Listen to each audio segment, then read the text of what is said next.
Good morning. I'm Tiffany, your host of Breakfast at My Place. And today's breakfast is a table topper. Anyways, I'm waiting for this to work because, it's a 30-second delay literally from the live to my own thing. So, oh, there it is. Finally.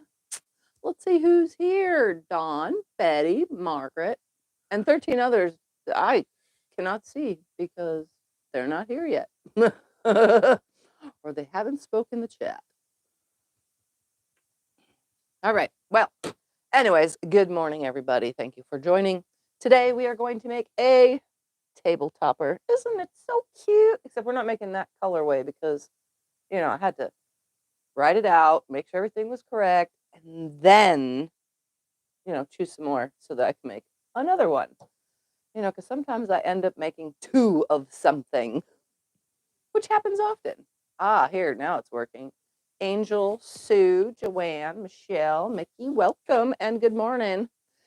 So today's project, I'm going to go over this and I'll probably say it more than once because I always do. I promised you I would work with mini charms. So today's project is one mini charm pack. That's 42-piece mini charms. Then you need a accent color. We have a half of yard for our accent color. And then we need our background border color. So accent color is these. Background border color is this out here. And that is a half a yard as well. So that's 2 half-yard cuts and a mini charm pack. And then 3/4 of a yard for the backing. Your binding is included in your accent color. Look at that. So everything will work out perfectly. So I'll say it one more time. A 42-piece mini charm, a half a yard of an accent, which will also be binding, a half a yard of your background color, and 3/4 of a yard for your backing. Look at that. This is a fun little easy project and it's super quick.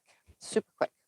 So I'm going to go ahead and set my backing out of the way because we don't need to back it just yet. But we're going to get started. So we're going to start with all the cutting. It's very, very, very easy to do. All right. Can you turn an iron on for me, though? I should have pre-ironed all this. Yep. And a mini charm pack is 2.5-inch squares. So just so you know. It's so little. Yep. Am I ironing or you? I am real quick because I just need these to be flat. So I'm going to open my mini charm pack. Do you need your little iron thing for the table? No, it's fine. I'm just going to stand up. Okay. All right. And this one I don't have a name for, but the one that's on the wall, I saved it in case you guys were curious. This one is using the fabric Country Rose by Lella Boutique for Moda. But this one I don't know a name of because there was no name on it. It was just a mini charm pack. So I'm going to press these real quick. I just need to take the wrinkles away, that's all. All right, wrinkles gone on that one.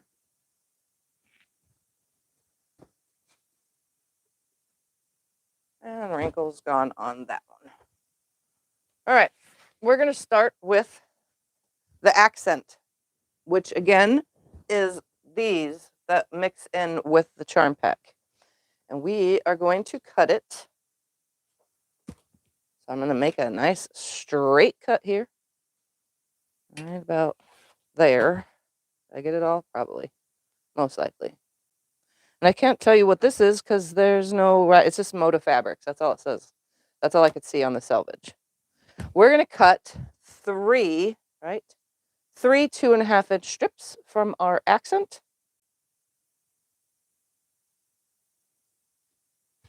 One.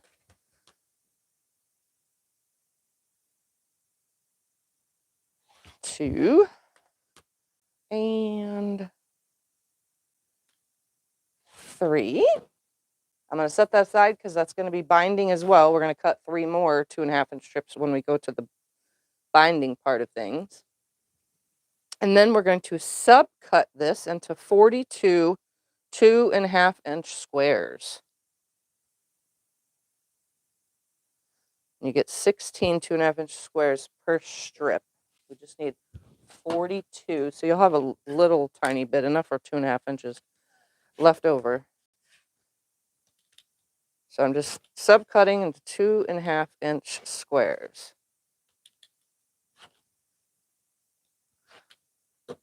I'm going to bypass the fold because why not? 3 of these. Yeah.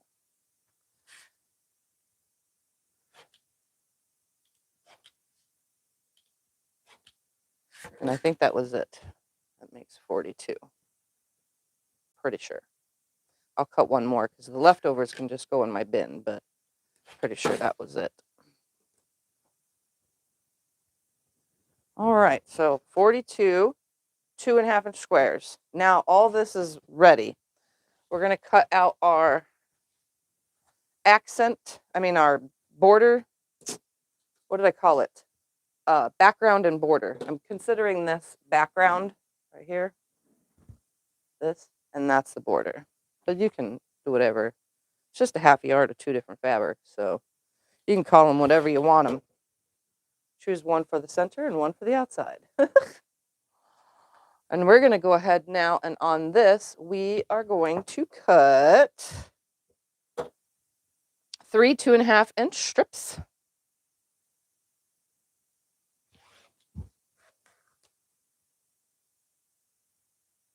1, 2, and 3. So that's 3 2.5-inch strips from that, and we're going to subcut those into 8 13-inch rectangles.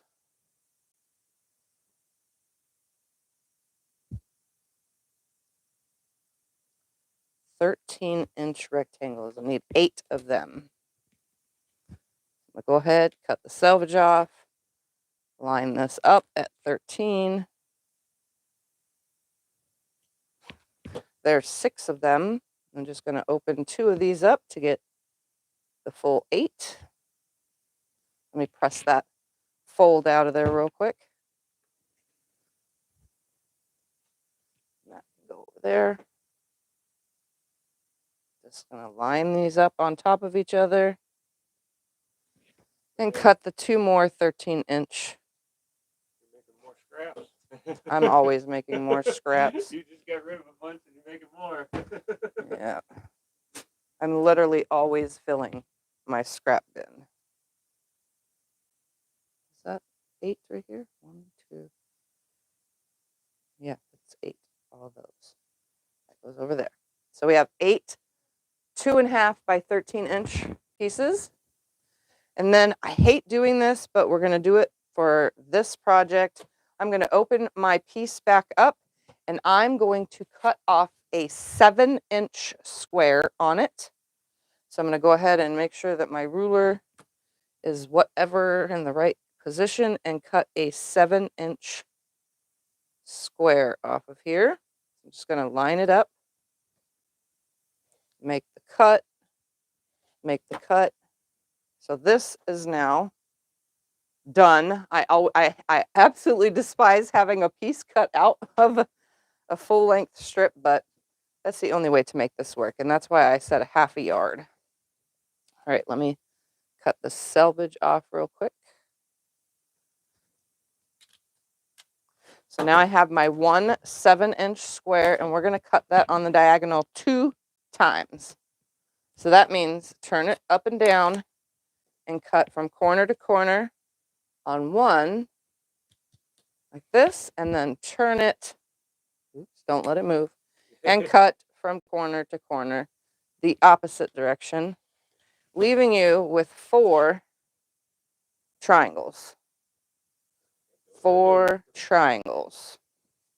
And that's all we need to do for cutting. other than when we get to the binding part. I told you, this is like super easy to do. And I always like to bring you guys super easy projects. They're EG and easy. Yeah. So let me go over that. You got your 42 pieces of charm squares. You got your 42 pieces of your accent that you cut from your half a yard. Then you have your 8 2.5 by 13-inch rectangles and your 4 pieces of triangles that came from one 7-inch square. And that's all we need to make this thing. So now we're going to start by making 4 patches. So easy, no cutting involved, just making 4 patches. And we're going to make 20 something 4 patches. So I'm just going to go from the top and split my pile in like 4 and just grab and mix and match the whole way through and put them right sides together and sew them through. And I was doing other stuff on here, so let's make sure my machine is stitching correctly. So I'm literally putting a dark on top and then I'm swapping so that every 2 pieces are already together, right sides together, you know, already going to be ready to sew into a 4 patch. So I'm putting one of these on top and then I alternate putting one of these on bottom and so on and so forth until I have them all chain pieced through. And this goes super fast. It is very easy. A beginner can definitely do this. An advanced quilter would be laughing at me saying, "Oh, Tiffany, this is too easy." But guess what? Sometimes the easy projects are the fast ones that you can do in not even a whole day. You can have it done in just a few hours. It's fun and pretty. Yeah. It's cute, fun, and pretty.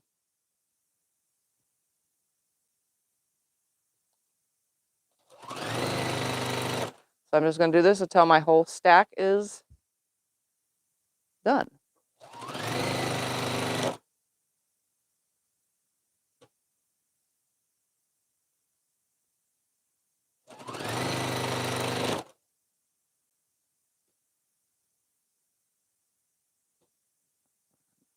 One.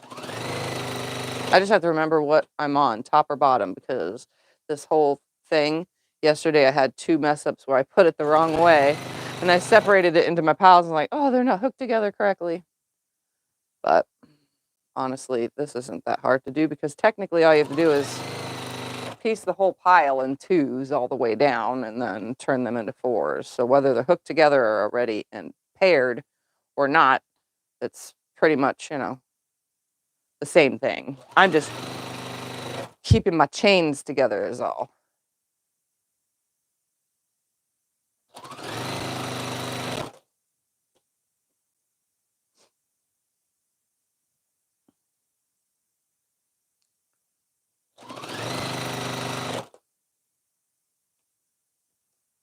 But yesterday I put that other one together in less than 2 hours. So, and that was quilted and bound in less than 2 hours. So even though I'm on camera and talking through it and not doing my thing when I do my thing, I'm pretty sure you guys can do this too in just a couple hours.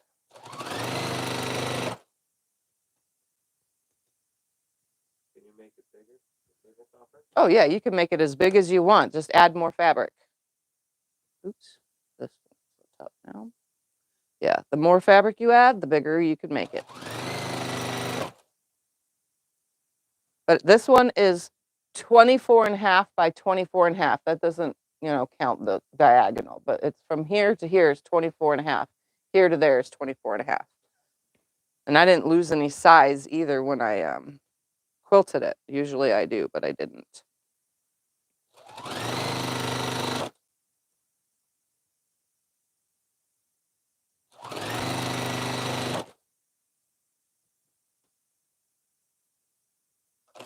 Oops, I did not mean to do that.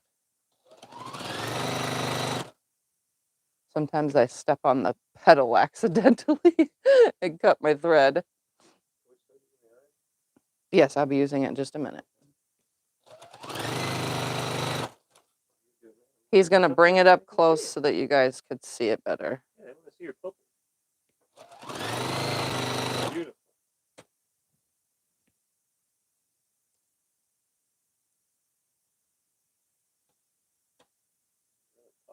Green. Yeah.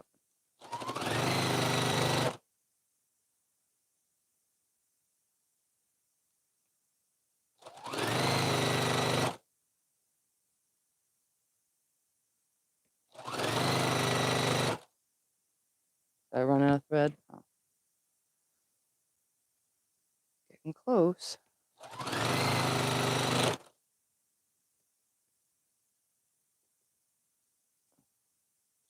You do it on your long arm? Yes, I did it on the long arm. There's no sense for me to quilt here at all.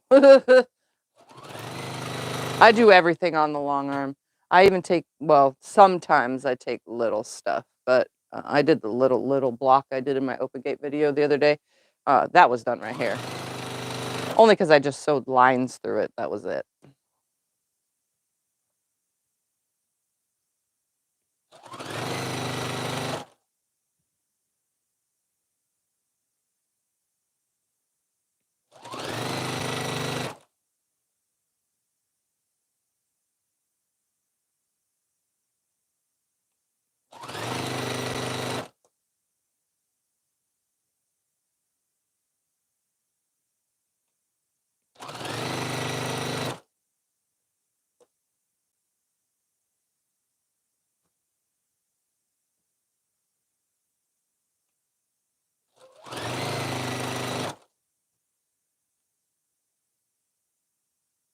Right. Getting close to the end here.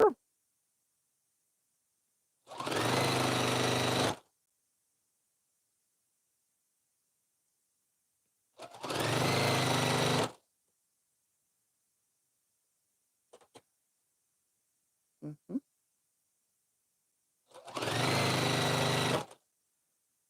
All right, 2 more to sew through.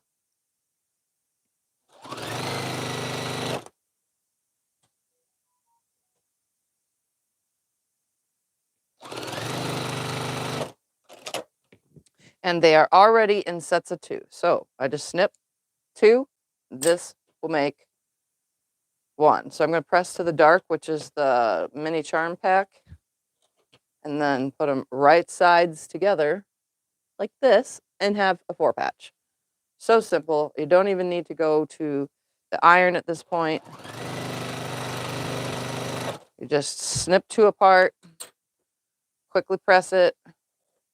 Right here where you're sitting, you can use a little pressing tool. I should be, but I'm not. I always say that too. I should be using the pressing tool. Grab 2 more. Like I said, you don't even have to get up.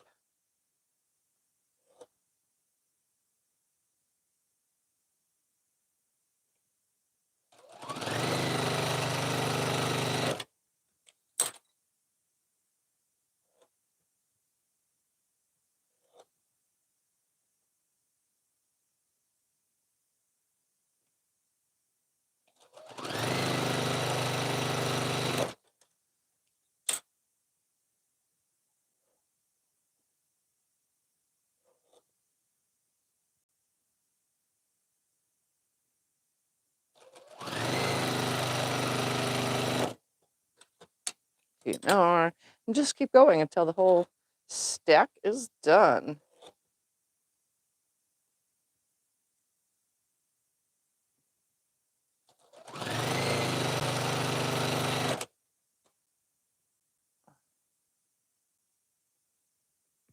I gotta pull it out of the way though, because there we go.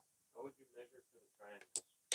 How would I measure for the triangles? Well, technically, I'm using it as set in triangles. So my measurement came from the distance between here and here. So before everything was put together, I measured the distance between here, and I got my, well, it's like 6.5 inches, but I up a half an inch, so that's how I got 7 inches from there to there to get my triangle. That way we have straight grain on the outside because it is an octagon shape. So you need to have straight grain or else it's going to start stretching and pulling and get wonky. So we needed straight grain on those. When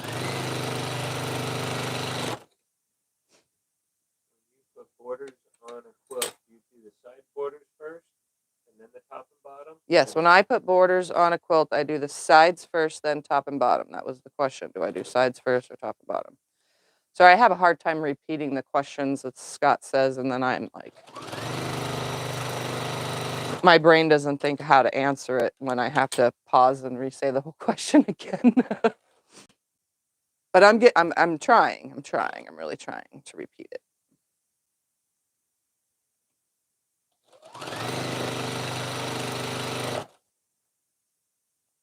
And again, if you're just joining, this is a project using one mini charm pack, one 42-piece mini charm pack, an accent of a half of a yard, and a half a yard of a background color, which is technically background and border 1. This is the accent. This is background border 1. And then it also includes the binding, and then 3/4 of a yard for the back. I probably should have put that in the thing today, but I didn't do that for today's video, and I'm sorry about that. In the morning, I'm not normal in the morning. My brain doesn't think normally.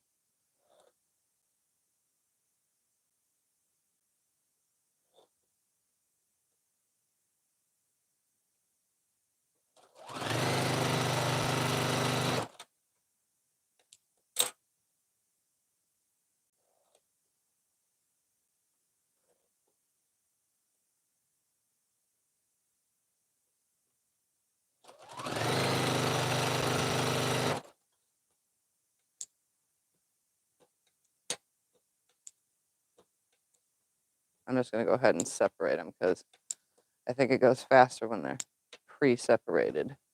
And that's the new 4-patch string. Okay.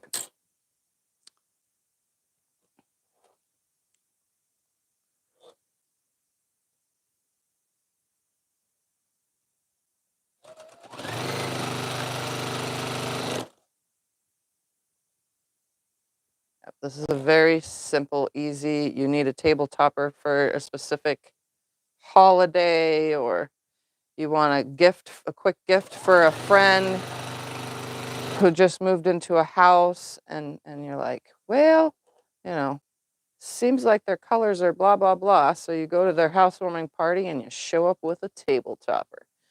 Best gift ever. And it doesn't have to be used on a kitchen table. It can be used anywhere. But it's the perfect size.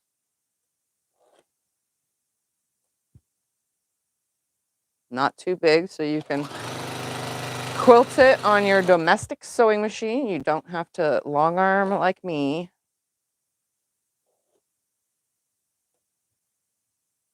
All right, just a couple more.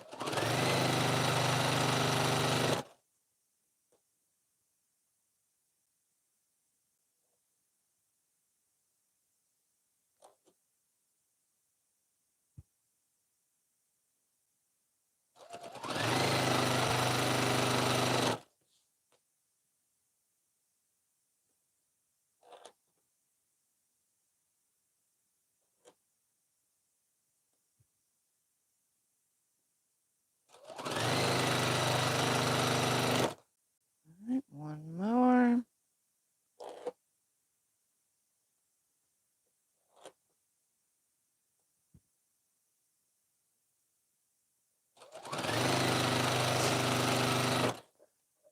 All right, now all the 4 patches are made. I just need to press them real quick, and then we will put them on the wall so that you guys can see the layout. It's very simple. It's pretty much easy to see on the quilt that's already there, but I'll show you anyway because you're probably curious how to lay these out. All right, so I'm gonna press these. I'm not far from the camera, so if you have any questions, now is the best time. I can respond to them while I'm pressing all this. Goes pretty quick because I'm just chain pressing one right after the other. Since I finger pressed, it makes it easy.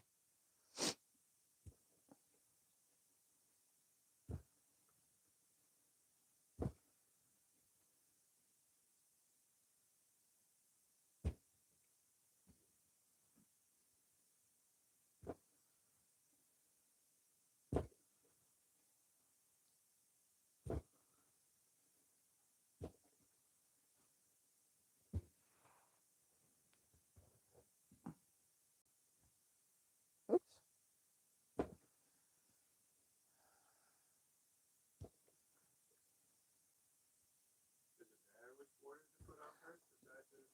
Does it matter which borders are put on first, sides, top, bottom? Not really if you don't want it to matter. I think it looks cleaner. If there's even a way for it to look cleaner, I think it looks cleaner when the sides are done and then the top and bottom. Yeah, it's a matter of opinion on how you want to do it. All right, all of my pieces are pressed. I'm going to move this one to the side so that you can see in the screen this layout. So the top row is going to have 3. My square was 2.5 inches to start. I'm going to go down a little. Oh, now it's 4.5 inches.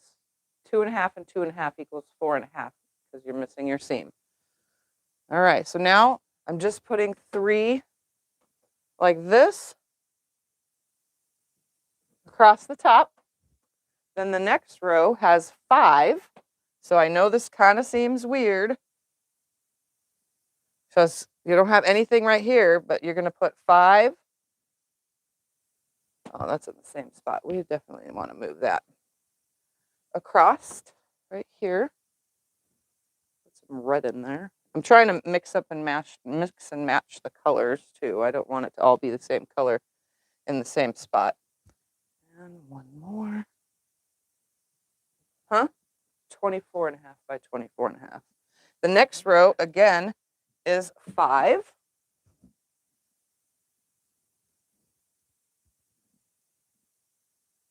I like this background with this. We chose good, Mr. Scotty. This one here. This one here. So you like my color choice? Yeah. And then the next one is 5 again.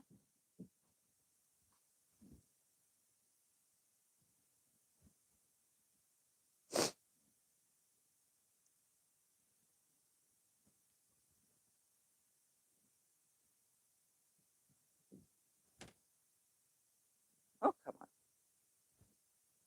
And then the last row is 3, which is all you should have left.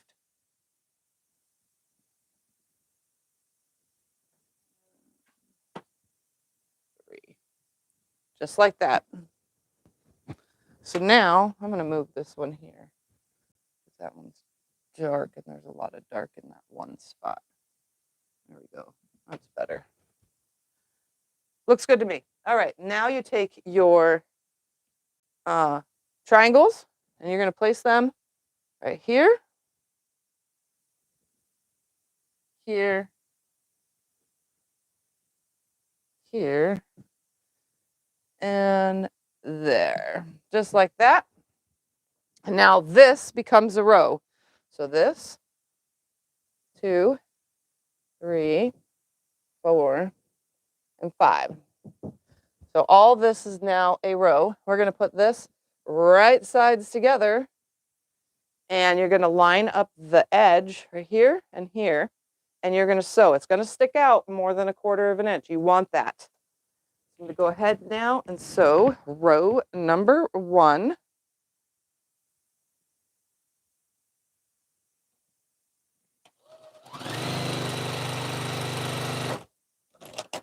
And I'm going to finger press this whole row to the left to start. It's no big deal. You can go left or right to start. Everything should nest right up because the seams are in opposite directions. You're going to have a couple that aren't from the actual final press of the 4-patch, but other than that, everything's opposite, so you know you're doing correct if your seams are in opposite directions. All right, I'm going to press that. Then I'm going to grab this end piece, and just the same as the first, it's going to get connected like this.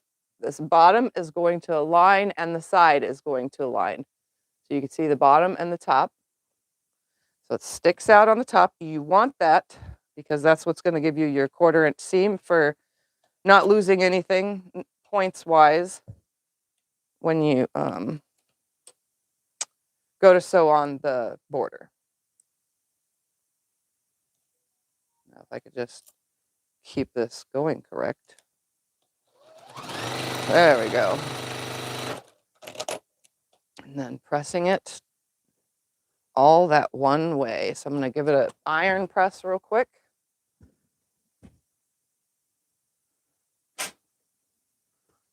And place it back on the wall.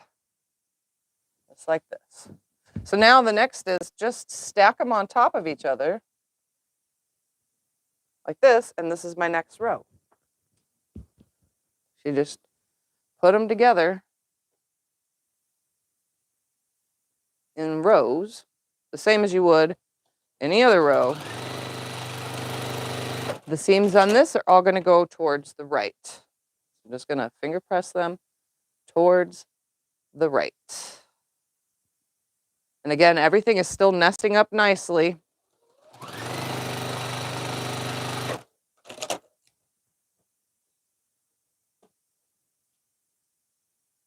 Because it's all in opposite directions.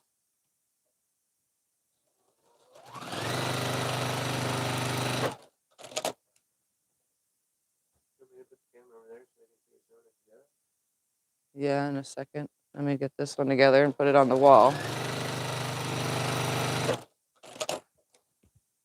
All right, so this one's all to the right. I'm just going to give it a quick press, making sure all those seams are nicely flat. All right, so there is row numero dos. So you're just going to repeat that with the next and next, and then the last row is put together just like the top row. You can move it over if they need to see. Oh, I don't need to. All right, so now I'm just going to face this row the same way as the last.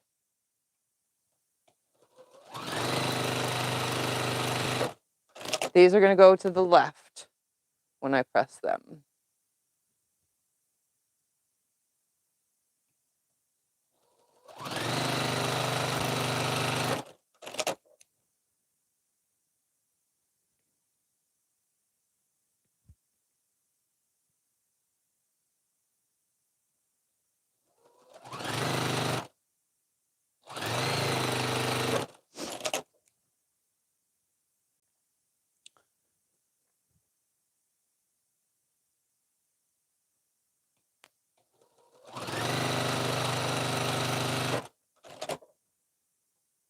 All right, I'm going to give it a quick press.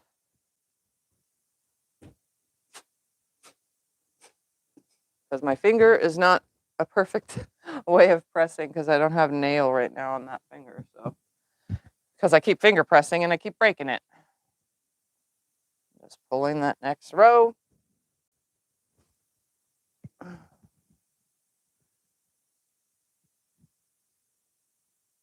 And this one will get finger pressed to the right.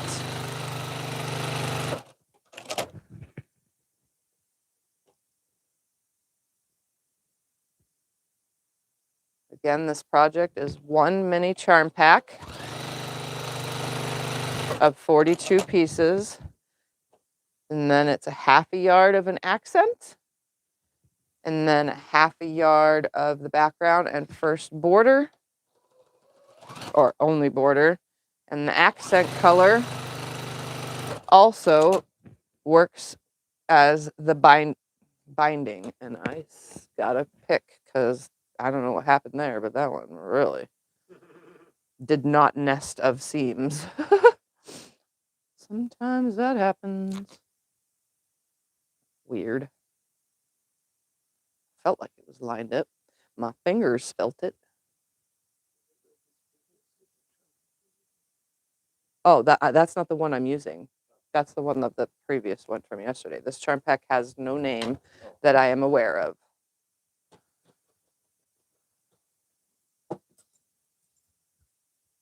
This is one of those charm packs that was missing the thing, but people send me stuff all the time, and or I get stuff from, you know, estate sales and things like that. Sometimes they're missing the wrapper. So this one was one of those ones that I don't know what it was. Brand or anything. I don't know any of that. I do know my accent color is a Moda fabric. That's as far as I know.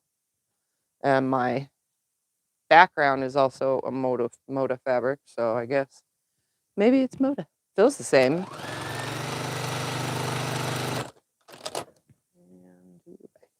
All right.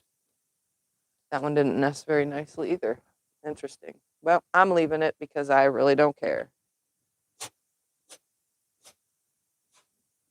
not even off by an eighth of an inch. It's like 2 millimeters off. All right. So that's back on the wall. So this is going to be the same thing. We're just going to put this over, but instead of it matching at the bottom, now it matches along the top and down the side. So this row is going to go towards the left when we press it. So it's the side and the top this time instead of the bottom and the side.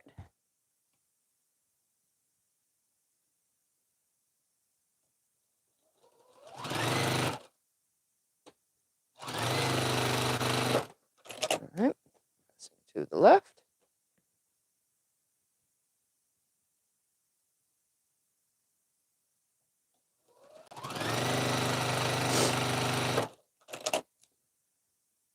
Left.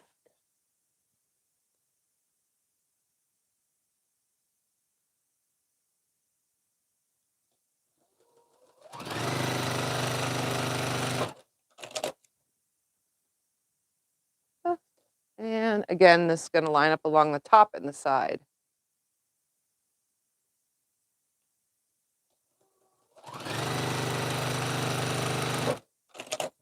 And to the left. And I'm going to go ahead and press it real quick.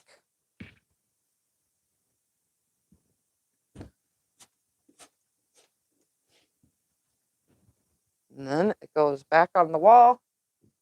Now it's just a matter of putting the rows together. So when you put this together, it's going to line just like, I'm going to hold this up close. The 3 center ones are going to be in the center. You're going to have your little 1/4 inch sticking out on both ends. Okay. And we're just going to nest those seams since they're all mostly in opposite directions. They should all nest up right as well. So I'm just going to nest that first seam, lay my triangle down, stop at that junction, go to my next seam, stop at the junction, go to the next one, so on and so forth. Some are going to be the opposite way because when we pressed the final or the final 4 patchet, the seam was a different direction. So, and it just depends on the way you laid it when you pressed everything. But most of them line up because they're all pressed towards the dark. Last seam right here.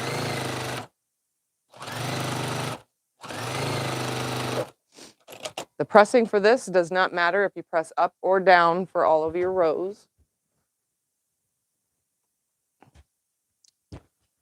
I only had to flip 1 seam there.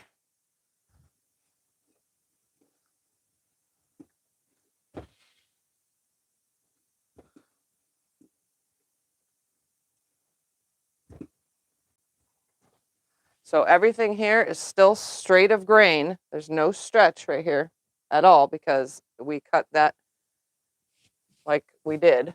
All right, so now this one goes on to here. I'm just going to grab that row until the whole thing is together.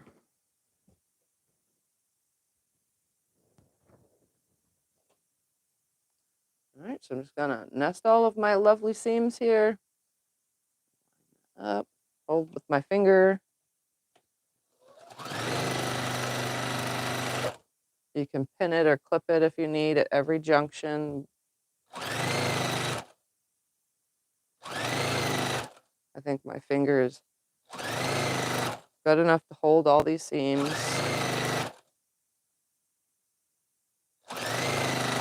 I'm also flipping a lot in this row because of the way I laid my pieces.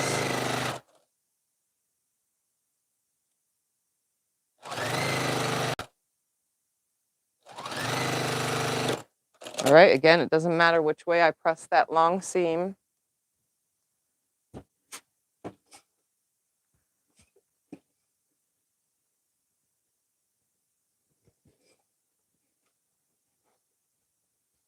All right, I'm just gonna grab my next row. So this goes here.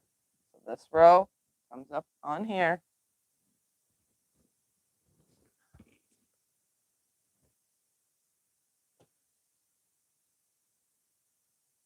Come on, there we go.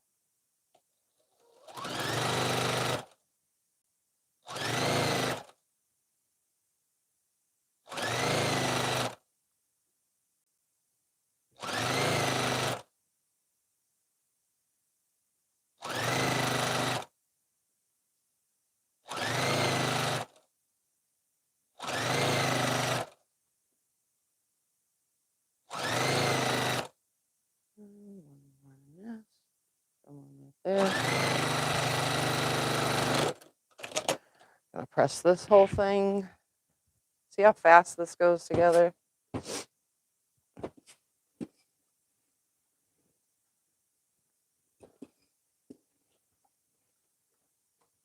right, the last row.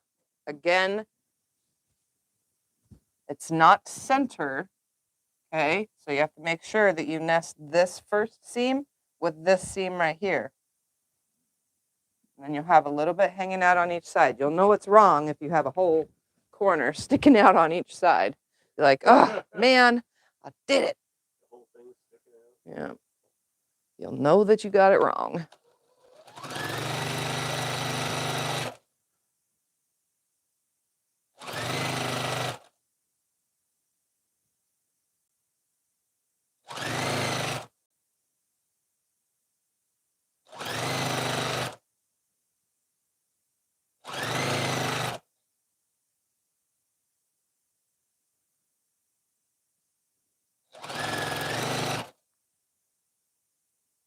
And then it sticks out at the end. How did you do the binding to maintain the point? How did I do the binding to maintain the points? Well, you're going to learn because I will be going to the Longarm quilting machine. Once this is done, we'll quilt it up and I'll show you even how to bind it. But I do have binding videos in case you're curious. All right, so now we're at this stage right here. Now our 13 by 2.5 inch pieces, we're going to start by putting one on this side, one on this side. And they're exactly the size they need to be. They stick out about 1/4 inch on each side. So we're going to stick this right sides together.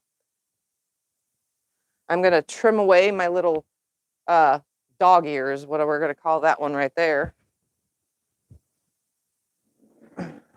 Grab this down. We're going to line it up center. I'm just going to take my scissors and trim that little dog ear away on both sides. And then the 13 inch by 2.5 inch strip should stick out about 1/4 inch on both sides. Just center it on there.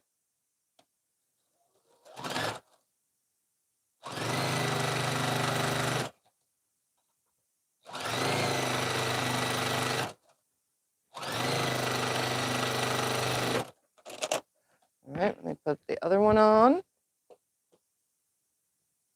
Go ahead and trim those little spots with the scissors.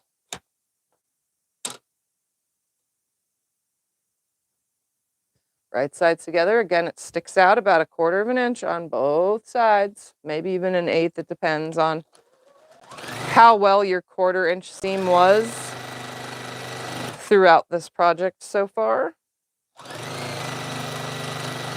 But I made it to where it sticks out. It's perfect size. So now I'm going to press those back.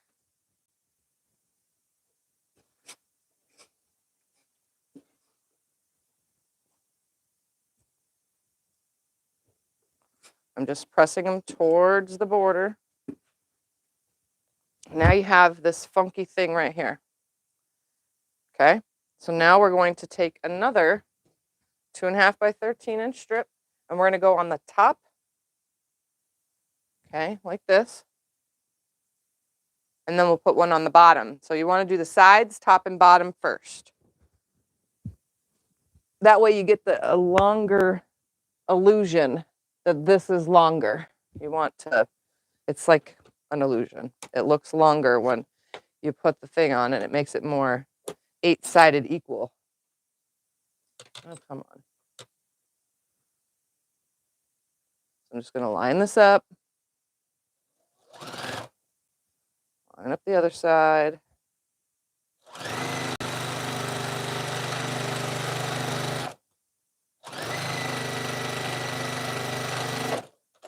All right, grab another piece for this side.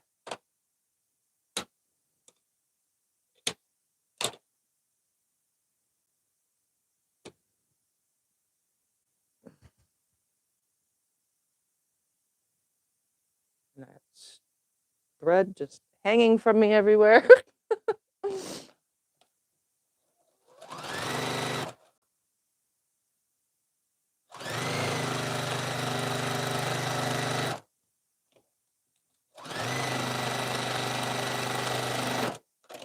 All right, so now I'm going to press these towards the border. And I'm also going to step away from the camera for a second, take my hoodie off, because now I'm warm in here.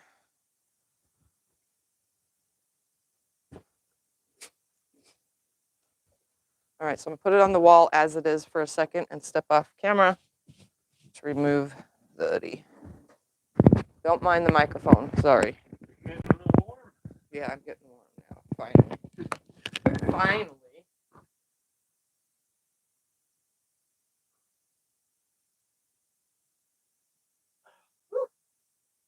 I can breathe.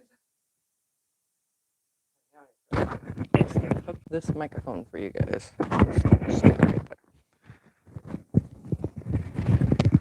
That down in. Hook it to my belt. All right. Now we're going to take this and we are going to trim it. So I'm going to lay it on my desk like this.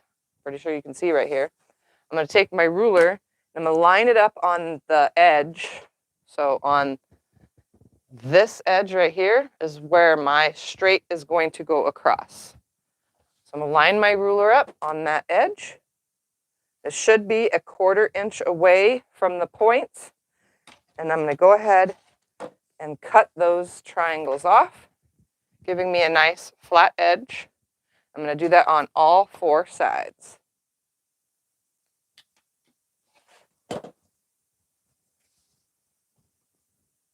Put the ruler up to it.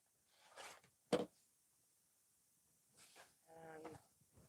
one more. And now we have 4 remaining 13-inch pieces that we're going to add on these sides. And it's going to stick out again, depending on how well your 1/4 inch seam stayed good. It should stick out 1/4 inch on all the sides. So I'm adding it to the side with the triangle now. Right sides together, and it's going to stick out on both sides. Probably might even stick out about 1/2 inch. So you should have plenty of room with these pieces. So now I'm going to sew one of these to all 4 of those sides. I kind of just put this one on, then just turn it, put this one on,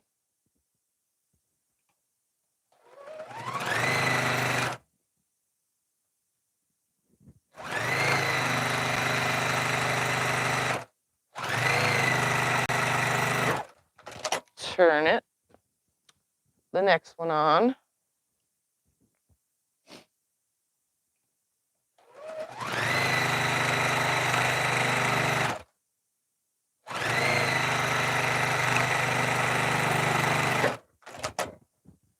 And the last one.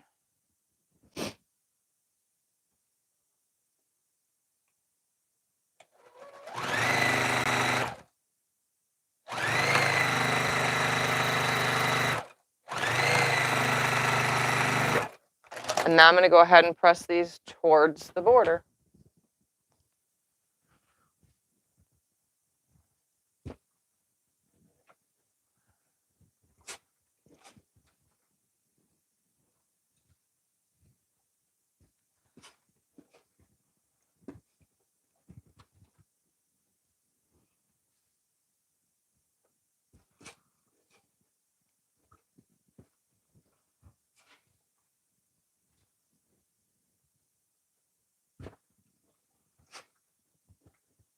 All right, so now you should have something that looks like this. They're sticking out again. So now you just take it again, grab your ruler, line it up with the edge of that border on that side, trim off the excess, and it'll be straight. So line it up again on the next one. That is my straight. I'm going to put that on there. So just remember that these sides right here are going to be bias on the edge. So be careful when you go to quilt it, obviously, because they're just on the bias, just a little bit right there. You got a whole bunch of little triangles. Yep.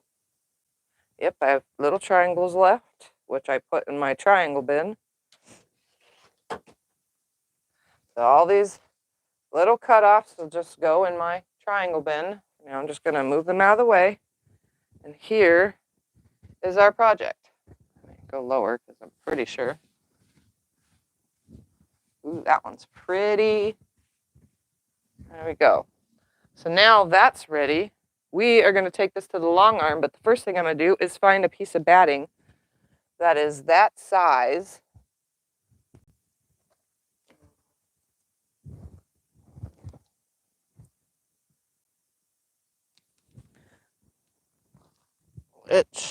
I'm digging through my pile over here, guys. Sorry.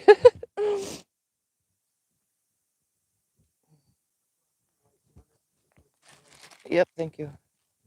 All right, is this a big enough square? Ooh, looky, it's a big enough square. So I'm going to take my batting. Move this out of the way.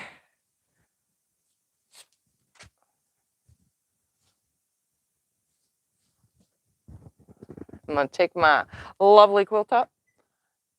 I'm going to lay it on here real quick and then just cut my batting. I don't want too much hanging off, so just going to cut all that excess out of the way.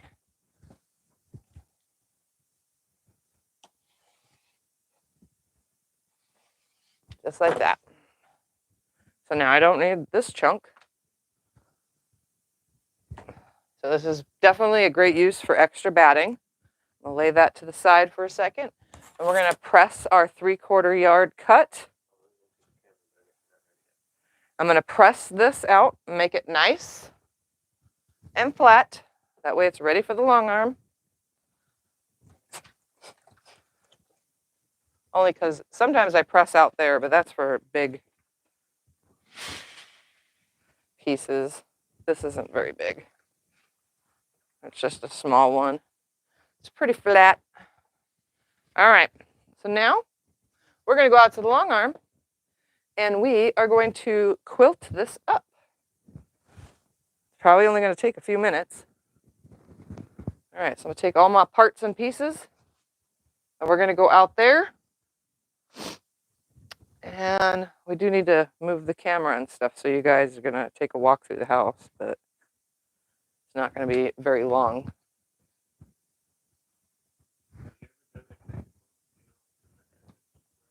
Have I ever done a big quilt using all 2.5-inch squares? Yeah. All right, here we go. Let's go for a walk. Can you unplug the iron, though? I didn't do that yet. We're just going to stick you guys right here for a second so you can watch me load. Just takes a second.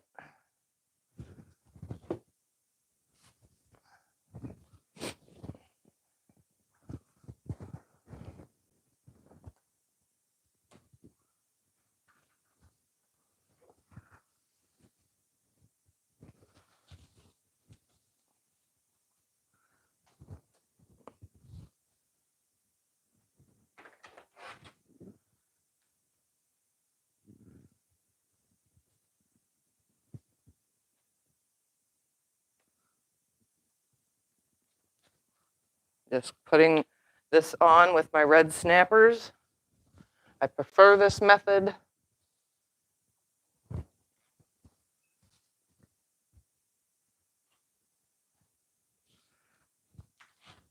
I know it's a little project and it gets done pretty quick. Nothing really. Just read questions. Oh.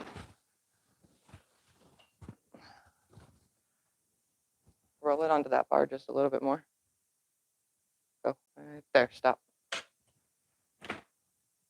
Actually, let me have a little bit of it. Right there. There we go. It was almost perfect.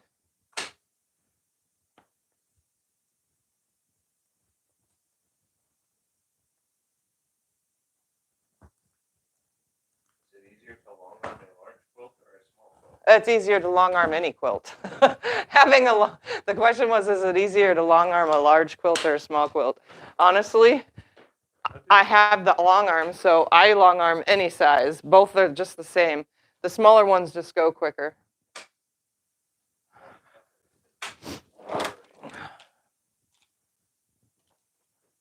It might need to be adjusted. Well, maybe not. Just a little bit. Putting my side clamps on, I usually don't with basting a big quilt. I usually put the side clamps on last, but this is just a little dinky thing. It's already smoothed out on my batting, so I'm just going to line this up on here, center it on my project, on my backing, and I have plenty of room on the sides. I'm going to go ahead and lift this bar out of the way because I don't really need to move it off. No, it's fine. And then we're going to choose a thread color. So we're going to bring you up close. There we go. You guys get the fun part of choosing a thread color with me. There. Can you give me my hair clip from the bedroom, please? All right. I'm thinking a green or a tan. So let's open my green drawer. Let's see. We have the color celery. I'm just going to lay celery on here. Ooh, that looks good. I like the celery, so let's try it, brown. Yeah, I think khaki is going to be the best one. But we're going to put them all up here. So we got celery. Where's khaki? Khaki's in brown drawer. The color khaki is probably going to be the best. That's good with everything. Yeah, khaki goes with everything. Like it literally goes perfect with this. I think khaki is going to be it. But let's grab out. Oh, yeah, it'll go great with that. Let's grab a brown, like Just to make sure. light tan. And if you're curious, I exclusively use glide thread. Ooh, light tan looks good too. Oh, yeah, I'm going to get glide from my local shop. And I get glide from my local shop. Let's try a dark brown like leather. Just to see. Just to see. You never know. So here's dark brown. Oh, that looks cool too, actually. I actually like the dark brown. Khaki's really good. So is celery. I like it when the thread shows on some quilts, like a lot like this does. But I also like it when it's subdued a little, you know? I kind of like khaki the best, honestly. But celery looks great. We're going to remove light tan. What are they saying in the audience? Nothing yet. I Oh. don't think they can see the thread very well. Oh. Today's the weekend. Yeah, you The probably camera's only can't picking see up the darker thread ones. as good as me. Okay, we've got celery, we've got khaki, we've got one of each. Yeah, I like khaki, honestly.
We're gonna do no microphone because it's dying is what it's doing. Oh. Yeah. So I'm just going to talk really loudly. You just saw me put my thread in the net. All right, sorry Well, guys. once the machine starts running, then I Yeah, can once hear the you machine anyway. starts running, you won't hear me anyway. Go put those on the charger. I'm just gonna All right, so for a moment, I'm going to put you back here so you can see what I'm doing.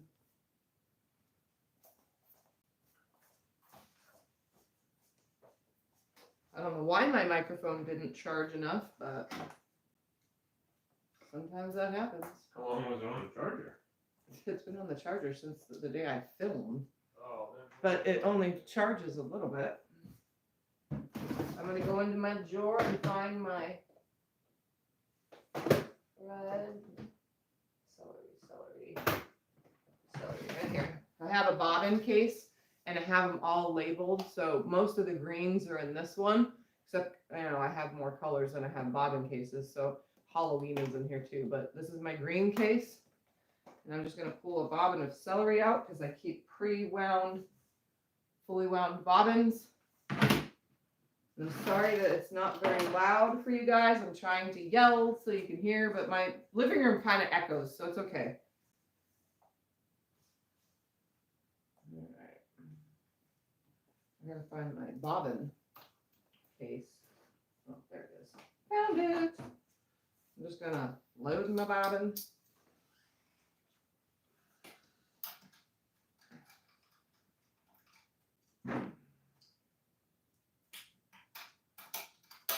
snap it in, come around to the front.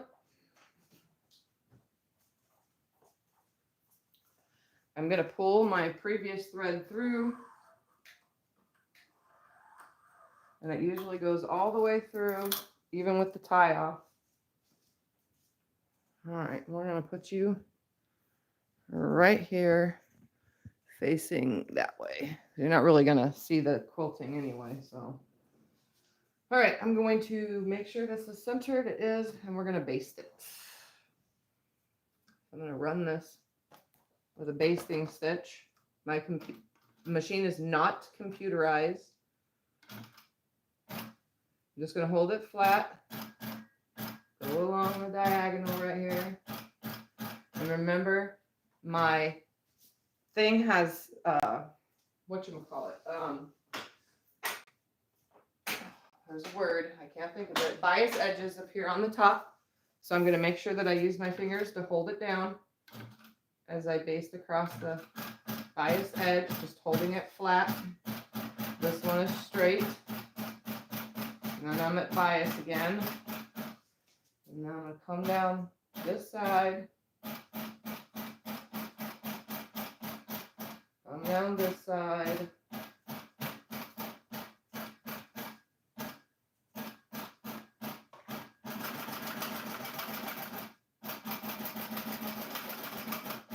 I always go back the other way.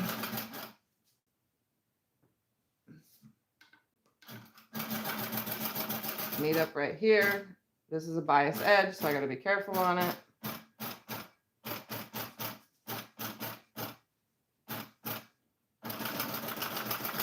And I'm going to quilt leaves on this one. So I'm going to quilt some leaves on this. The machine's going to get loud. I don't even know how well you're going to see it, but we're going to quilt it real quick because it doesn't take very long to quilt. So let's make it right about there so you guys aren't totally blocked. All right, I use 10 stitches per inch on my machine on my stitch regulator. That's just how I quilt. Can I have a cold water real quick, please? Yeah. All right, so loops and leaves. Now then with the mic.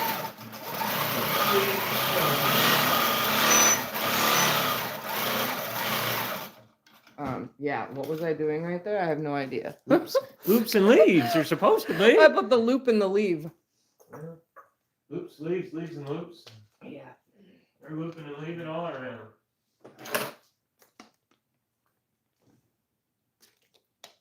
Let me give this a quick pick right here. Every now and then, you know, I have issues.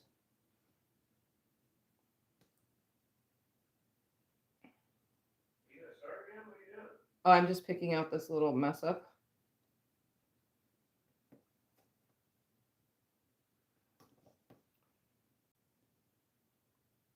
Because I put the loop in the leaf because I'm a dummy. I'm a dummy. All right.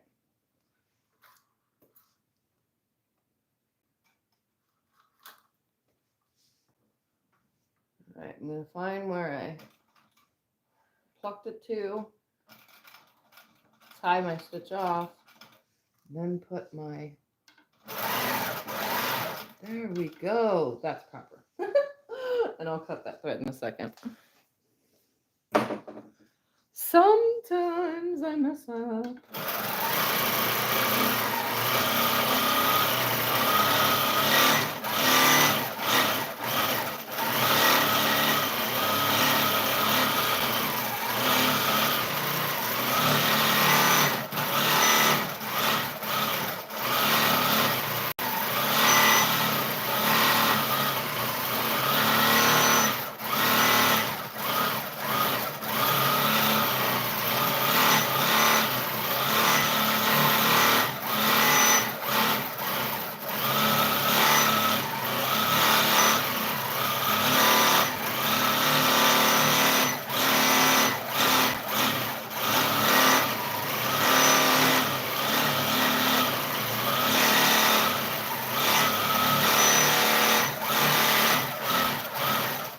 And I told you it gets loud. That's just the sound of the machine.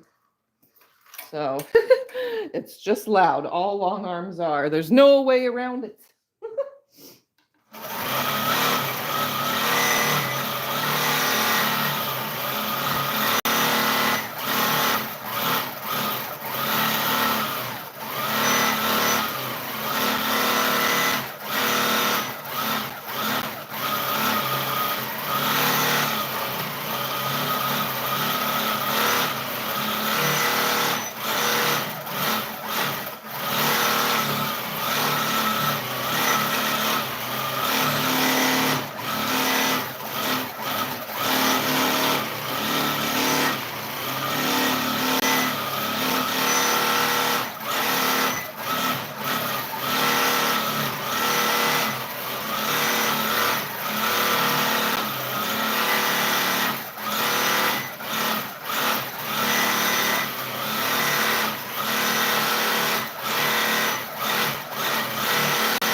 All right.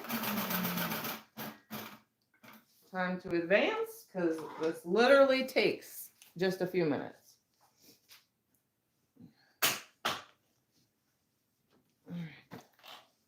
So when? You'll know because the machine won't be able to go any further back.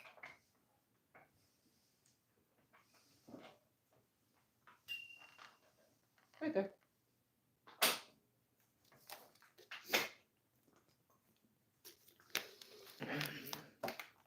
Now you kind of know why I long arm quilt everything because it gets done so quick. Okay, so now I'm just going to continue with my basting the rest of the way around. Remember that was bias right there. So I'm just going to hold everything. This is not, obviously, but it doesn't like to go sideways because there's nothing holding the backing right now. The side clamps are further down. Right here is bias, so I'm just going to push the machine along it using my fingers. This is flat right there. This is bias coming up. So it's just a little bit of a pain in the butt, but all right, we'll go across this way now.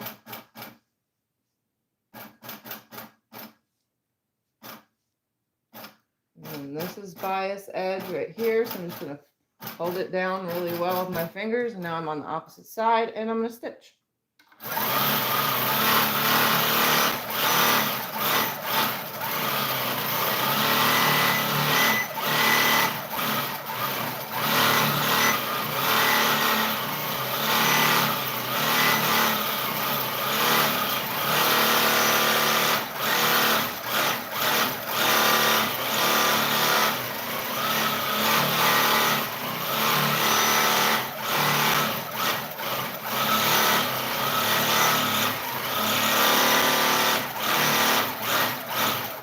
And for those that are new to my channel and never watched me long arm quilt, the beeping sound you hear is my stitch regulator because I stitch faster than it, but I'm not, when I stitch in manual mode, which is when the needle goes up and down consistently, I'm not very good of my own stitch regulator. I really mess that up sometimes. So I just stitch in stitch regulation mode and listen to the beeping.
wait.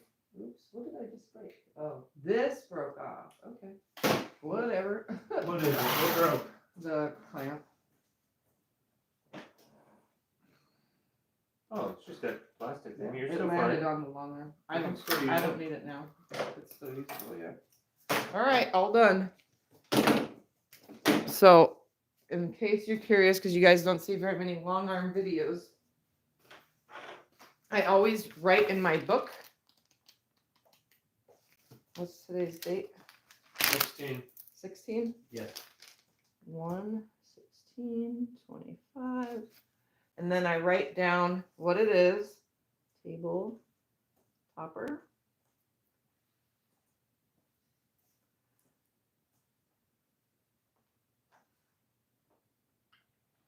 I used celery thread because this is how I remember things.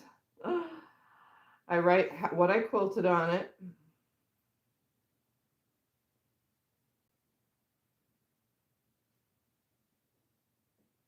And then I wrote that the machine only ran for 6 minutes and 35 seconds.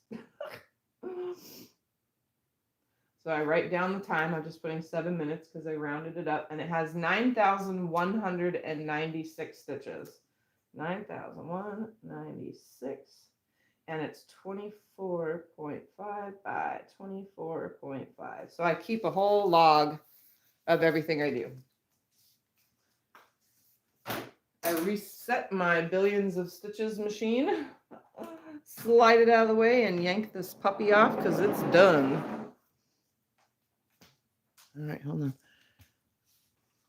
Put it right there for a second so it's not in the complete way. All right. And this is how quick it unloads. Bam, just like that, I'm done. All right, let's go to the room and bind this puppy. You taking the camera? Yep, I got the camera. Let's go. He'll turn everything off. Scott's really good about turning everything off for me. I just leave things all on and, you know, in the way and whatever else. All right, we're going to put that there. I'm going to plug this back in or it'll kill it because that's what happens. And let's show you guys how to bind an octagon. Now remember, I don't have a microphone, so I kind of have to yell when I'm way over here. But first off, I'm going to trim this. And I'm going to go with the edge right here. I'm going to line this up, and then I'm going to find a line right here, and that's going to line up with the bottom edge right here and the side edge. Plus, I have a 45-degree line on here that lines up perfectly. My 45-degree line is lined up perfectly. And then just slice the rest of that fabric off. Throw this in the garbage. And here is a nice chunk from my 3/4 of a yard to use towards something else. All right. And I'm going to do the sides first, and then I'll do the corners last. So I line up what I just cut, which is nice and straight. Trim this off. I separate the batting scraps from the actual fabric scraps.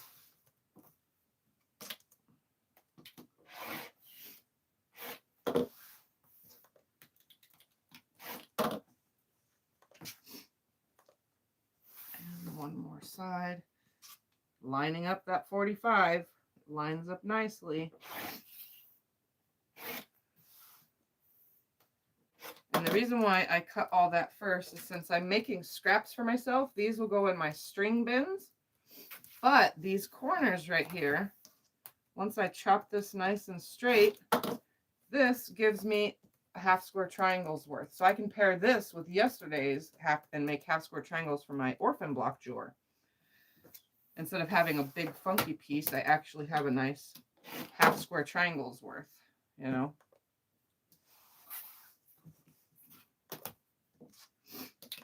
All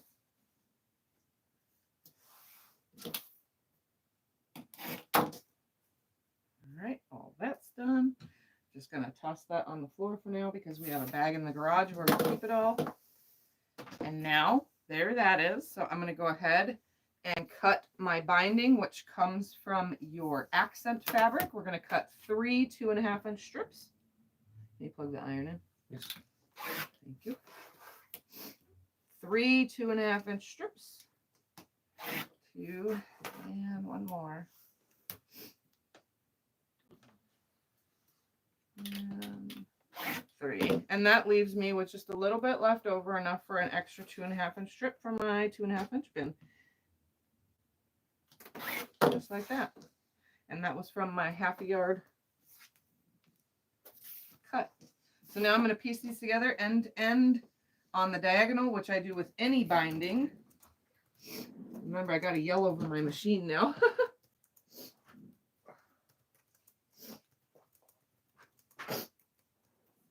My nose has decided to start running. All right, so I'm going to hook this together, and then we'll press it. There's 1 more. Line it up, sewing on the diagonal. And 3 strips is plenty enough to go around. Then I'm going to separate them. I'm going to cut off this excess. So I always do the sides because I save my triangles like this. I cut the selvages off and then I cut my 1/4-inch seam. That way I have this triangle in my triangle bin that's under my desk. Because I don't like to waste fabric, and I'm working on a 1/4 square triangle quilt with all this, which eventually we'll get started on because I've made quite a bit of those now. All right, and now to press it, which only takes a second.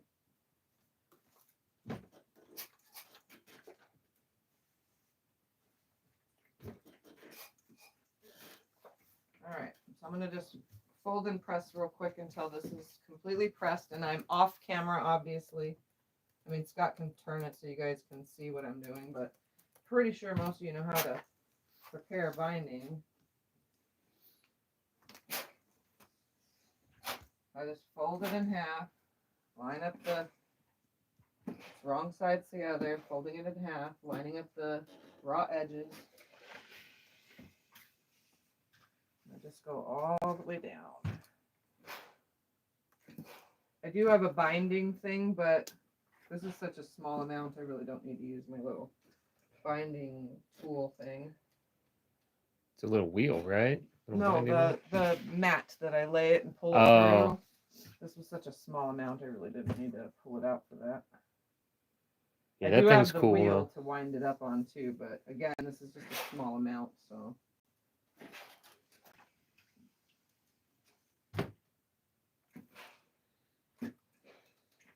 And then we're gonna put the camera over at the machine so that you can watch. But give me a second. I'm gonna show you how to put this on so we can find where the corners are gonna land. We don't want a seam to land in the corners. So I'm gonna go ahead and turn this. I always attach my binding to the back first.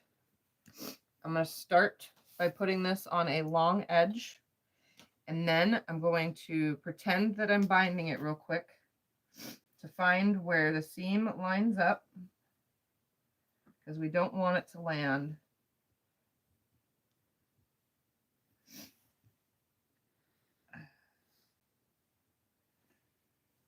And there's my first seam right there. So this is a good spot. We're going to go ahead and say that's good. And we're going to clip this in place.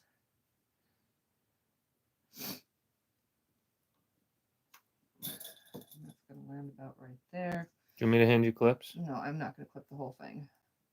I'm just seeing where the seams are landing. Oops.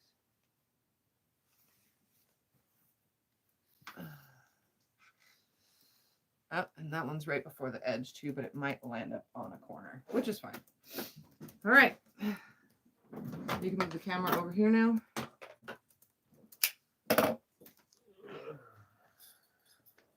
Okay. All right, so that you guys can learn how to do this. Do you want me to walk it over there and put it on that side, or do you just want it put facing? it on this side, Oh, please. okay. Okay.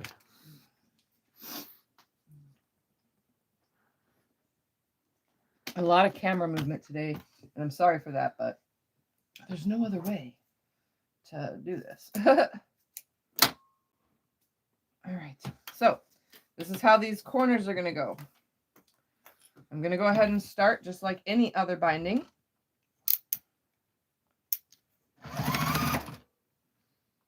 Move that in a little bit. Now, right before this corner, I'm going to stop a 1/4 inch before the corner. So I'm just going to mark that with my finger. I usually sew off the edge, but this seam guide doesn't allow me to. So I'm going to stop. And now, here's the corner that everybody always wonders about. We have this corner. It's the same as a 45. So instead of a 45 going up into the side like this, this one is going to go up this way. So you're just going to line the binding right here straight with this next side. So once that's straight, hold it with your finger, fold it down just like that, and you have a little pinch right here. So I'm going to hold that right there, and I'm going to stick it under the machine and sew. And then I'm just going to hold this down, and I'm going to come close to this one and do that same thing.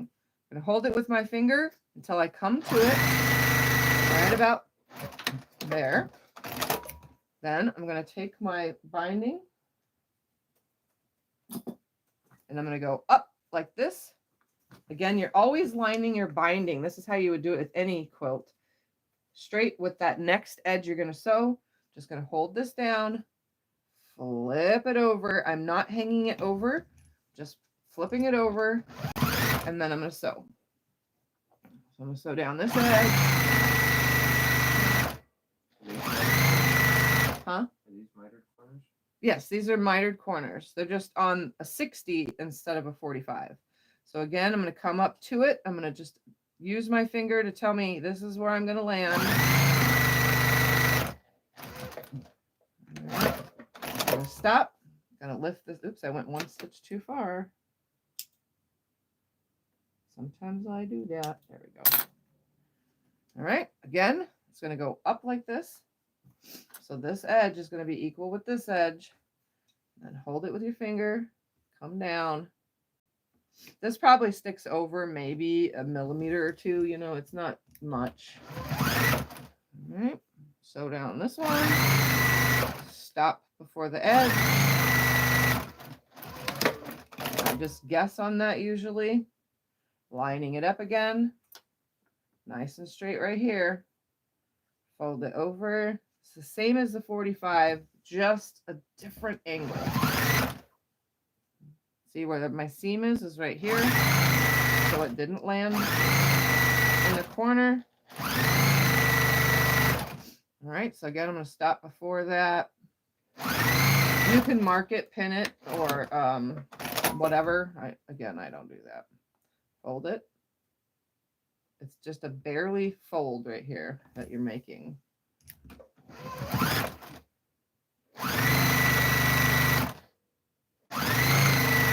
And I'm sewing with a 1/4 inch seam allowance, same as when I piece.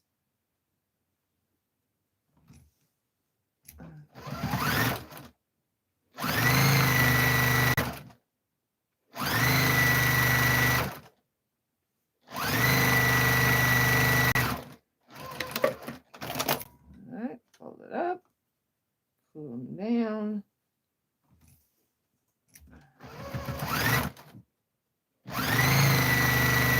And see, my next seam did not land in a corner, which is good. This one's a little bit harder when a seam, like on a 45, I can make it land there nicely, like, you know, fold that seam into it and it's not noticeable. But on the 60, it's kind of hard. So when your binding gets stuck, you know, it's, all right, I'm going to stop right here because now I'm at my end. And this is going to be the same as any other time that you do this. So I'm going to cut off an end. This is going to line up right here. So I'm going to make sure that the fold is going sideways or horizontal to it. I'm going to take this very nicely, smooth it out. Just gonna fold it at the edge of that fabric right there. Put my scissors in there. Trim that off. Move that out of the way. And then we're going to, I'm just going to take this top one, unfold it right here. Take this bottom one. I'm going to undo those stitches just a smidgen because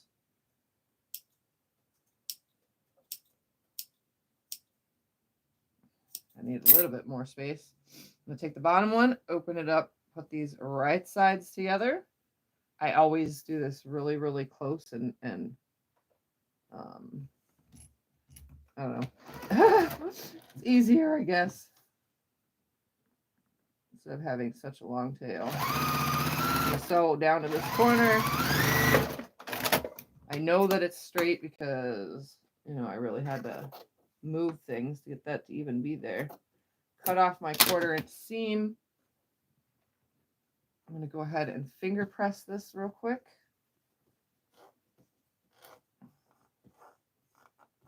And then lay it out.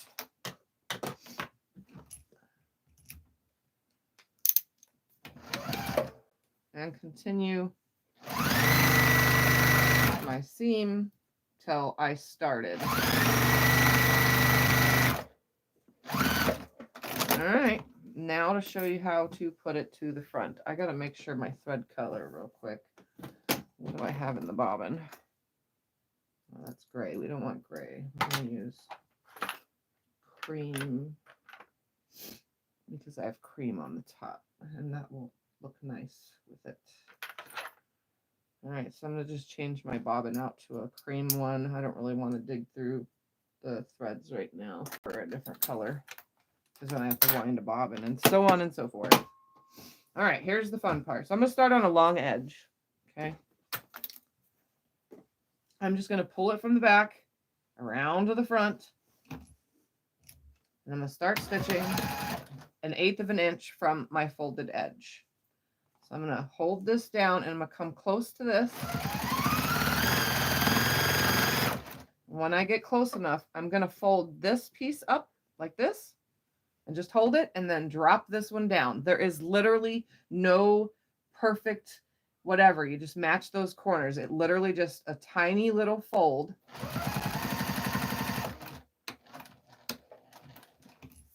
Then pivot. Come to this one. It's literally, you just put that bottom one up like this, a tiny little fold right here, and your corners meet up. So the 60 is easier to do than the 45. It just lines right up. I always take one stitch into the new fold and one stitch back out, then pivot. Fold all this under.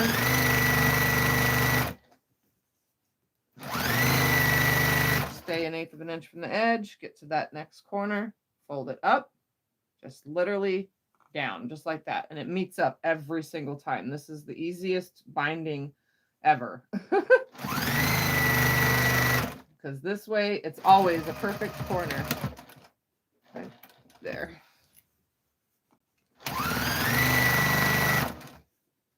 I just fold it up, lay it down. It's so easy. If you've never done it this way, this is so easy.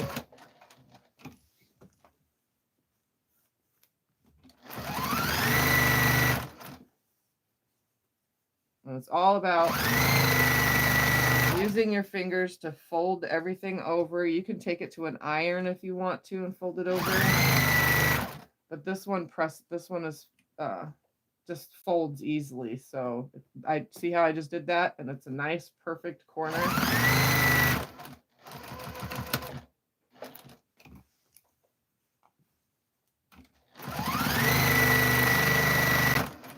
You don't even need to worry about anything because it's always going to line up. Like literally.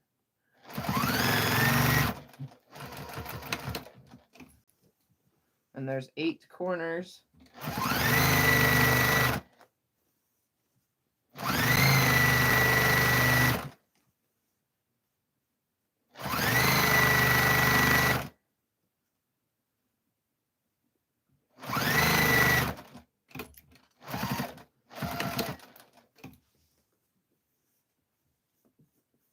I always tuck the extra threads in.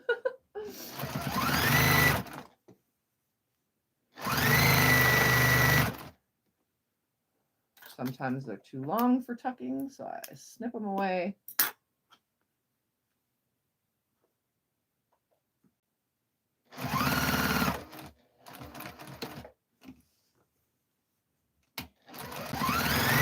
And I'm coming to where I started, so I'm just going to hold it nice and snug because it kind of is a little bit bigger than it needs to be. I should have paid attention to that part because I don't want to pucker right here. I stitch into where I started and back it up, and then I always pull my thread away and snip it. And ta-da, like literally, there's the project. So bring the camera around the other way, and then you can close in on it on the thing. We'll show the corners. You want it back here where it was? Yes, put the camera back where it was. Thank you. Okay, well, while he moves the camera, I'm going to look for any basting stitches around the edge sticking out of the binding because, you know, when I long arm quilt, I'm kind of sloppy about my basting. Oh, no, so you're I not. pluck these away. I do this with every quilt, even client quilts. I make sure to get the excess basting stitches. It usually doesn't make this much of a mess, but I really got them everywhere this time. Because that was, you know, on camera, and that's how that works.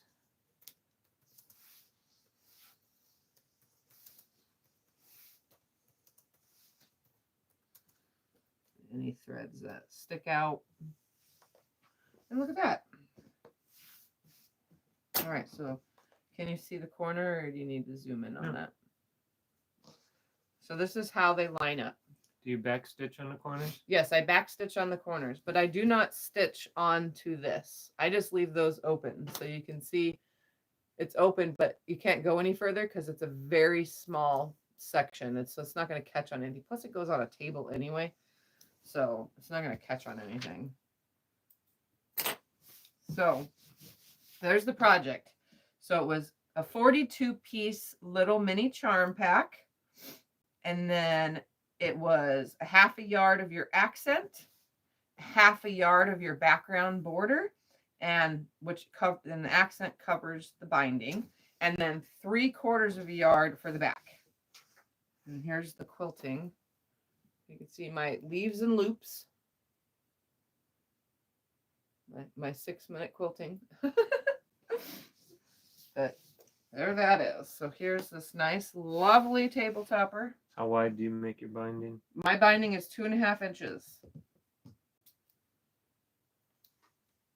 All right, so I'm gonna hang this on the wall next to the other one. Can I You can turn the unplug the camera iron? up. Can I unplug the iron? Yes, unplug the iron. It's done. Okay. All right, both projects are on the wall next to each other.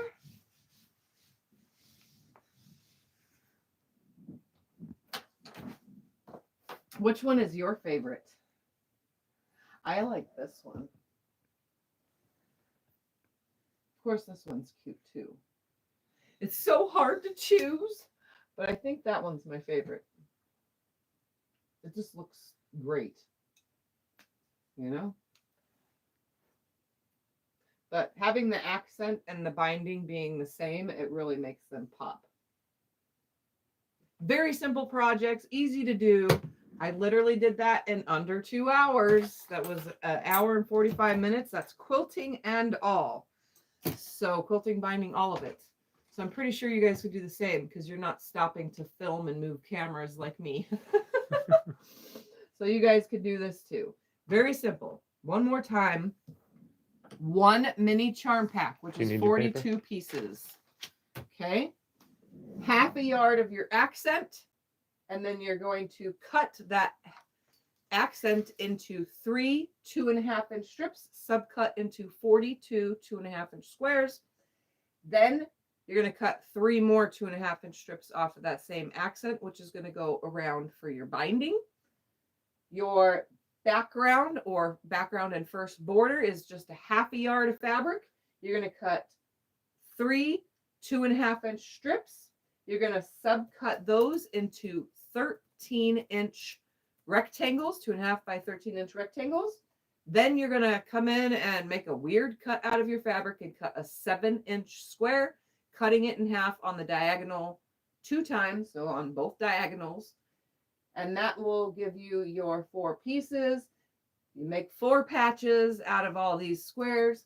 First row is 3 4 patches and 1 on each end, then 3 rows of 5 4 patches, and then the last one with 3 and your little triangle on each end. It goes together so fast, so easy. I really wanted you guys to have a fun, fast, easy project all in one video that you can follow with my simple and easy instructions and sewing. Like you could probably just listen to what I'm saying and be able to make this quilt. You wouldn't even have to pay attention to the video because I pretty well described it. Pretty well. So, all right. Well, I'm off early. That means I can go eat some food. Well, ask them if they have any questions. Any questions before I get off of here? Because I asked them, but nobody said anything. I do have a scrap mess I need to clean up now. My goodness. And already cut 2.5-inch squares because I cut that last cut again. I really didn't need to. So I'm just going to throw that in my 2.5-inch square bin. That's cleaned up. The rest of it, I'm trying to clean up my scraps after I make the scraps. But again, I'm failing at that. There's no questions? All right, not that I see. Okie dokie. Do you steam when you press? I use steam when I press. I'm a steamaholic. I like my everything steamed. I don't starch, so I steam. Steam makes everything flat. Any other ones? Oh, how far out are you for long arming? I'm not far out at all for long arming. You don't have any at the I don't moment. have any at the moment. There's This a is lady my supposedly sending 2, but they haven't gotten there yet. Yeah, this is my slow season. Is right after Christmas. It's very, very slow. So if you want long arming services, remember everything's free motion. I do not have computerized, so you get what you get and you don't throw a fit on your quilt. I try to go with a theme though, you know. I make it look good. Anything else? All right. I think that's it. I think that's it. One lady says you can quilt your own quilts. Yeah, finally, huh? Yeah. I love being able to quilt my own quilts. Amazing. Okay, say bye. All right, guys. I will see you next time. Sunday. Bye. See you on Sunday. Sunday is my next video. Bye.